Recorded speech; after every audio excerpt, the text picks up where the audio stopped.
नमस्कार दोस्तों, स्वागत है आपका मेरे YouTube channel one star news में। आज हम देखेंगे दुनिया की तमाम बड़ी खबरें। इसके पहले देखते हैं क्या है मौसम का हाल। आइए देखते हैं एक नज़र मौसम समाचार की ओर। पहाड़ों पर बर्फबारी, घाटियों में शीतलहर और मैदानी इलाकों में कोहरे से 3-4 दिनों तक राहत नहीं मिलने का आसार है। पश्चिमी विक्षोभ की सक्रियता के कारण उत्तर भारत में कई राज्यों में छिटपुट वर्षा हो सकती है। मौसम विभाग ने 27 दिसंबर तक पंजाब, हरियाणा, उत्तरी राजस्थान एवं पश्चिमी उत्तर प्रदेश समेत आसपास के राज्यों में कोहरे के जारी रहने की आशंका जताई है। इसके बाद मौसम में सुधार होगा, लेकिन तापमान गिरने से ठंड का कहर बढ़ना शुरू हो जाएगा। इसके साथ ही मैदानी क्षेत्रों का न्यूनतम तापमान जब 4 डिग्री से नीचे चला जाता है तो IMD शीतलहर की चेतावनी जारी करता है। इसी तरह 2 डिग्री से कम होने पर गंभीर शीतलहर की चेतावनी जारी की जाती है।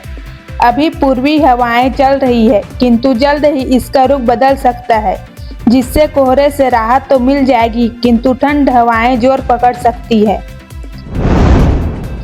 इसके साथ ही दोस्तों, केंद्र सरकार ने पैन और आधार को आपस में लिंक करने के लिए आखिरी डेडलाइन 30 जून 2023 दी थी।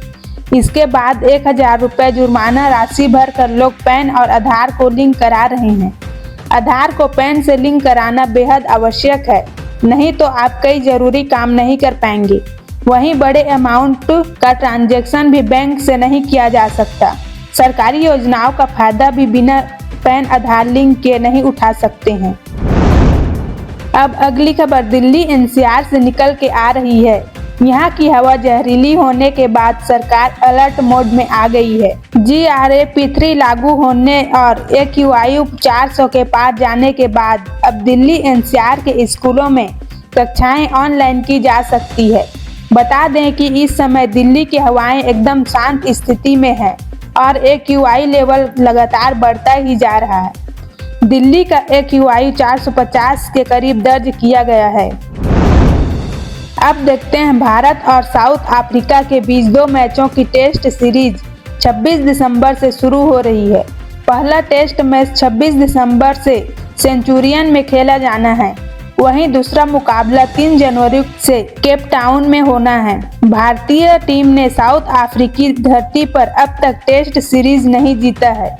अब की बार टीम इंडिया की कोशिश इतिहास रचने की होगी। आपको पता है, आज सुरों के सुरताज मोहम्मद रफ़ी भले ही इस दुनिया में नहीं है, लेकिन उनकी सुरीली आवाज़ आज भी लोगों को मदमस्त कर देती है।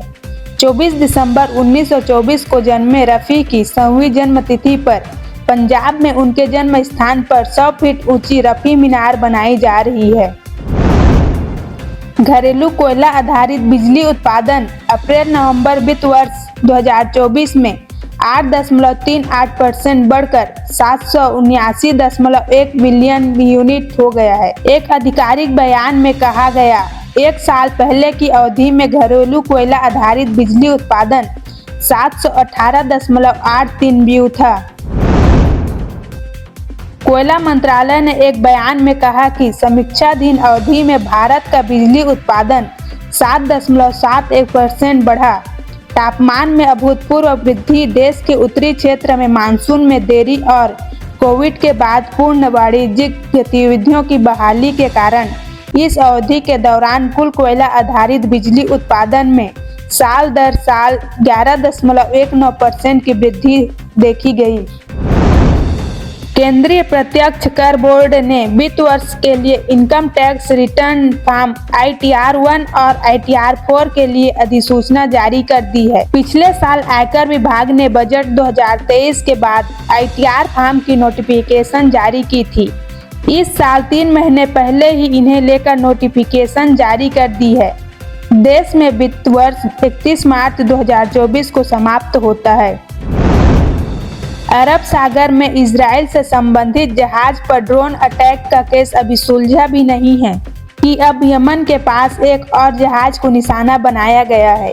United kingdom maritime trade operations के मुताबिक यमन के सलीब बंदरगाह से करीब 45 समुद्री मील दक्षिण पश्चिम में बाब अल मंडब स्ट्रेट के पास जहाज को निशाना बनाया गया।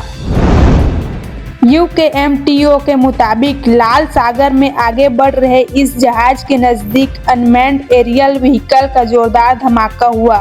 हालांकि एजेंसी का दावा है कि जहाज को किसी तरह का नुकसान नहीं पहुंचा है और चालक के दल के सभी सदस्य भी सुरक्षित हैं। UKMTO के अधिकारियों का कहना है कि मामले की जांच की जा रही है।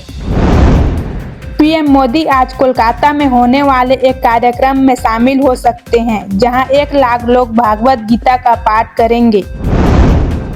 जम्मू कश्मीर के बारामूला में आतंकवादियों ने एक बार फिर गोलीबारी की घटना को अंजाम दिया। आतंकवादियों ने गेट मुल्ला सीरी बारामूला में एक सेवानिवृत्त पुलिस अधिकारी मोहम्मद शफी पर मस्जिद के अजान पढ़ते समय गोलीबारी की। उस घटना में उनकी मौत हो गई। ये जानकारी जम्मू कश्मीर पुलिस ने दी है। आतंकवादियों की तलाश अभी जारी है। आतंकी जंगल में छुपे हो सकते हैं। असम राइफल्स ने मणिपुर पुलिस के साथ एक संयुक्त तलाशी अभियान में बड़ी हिंसा की साजिश का भंडाफोड़ किया है।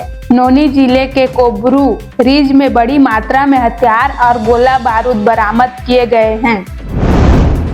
उत्तर प्रदेश पुलिस में भर्ती की तैयारी कर रहे युवाओं के लिए प्रतीक्षा की घड़ी समाप्त हो गई है।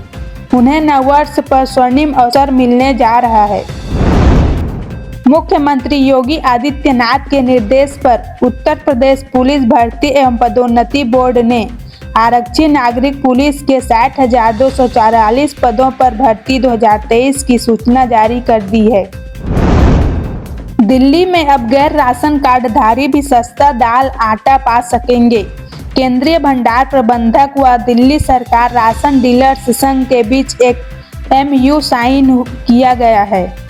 इसके तहत दिल्ली में राशन की सभी करीब 2000 दुकानों में अब 10 किलो आटे की थैली 275 रुपये जबकि चना दाल 60 रुपये प्रति किलो की दर पर मिलेगी।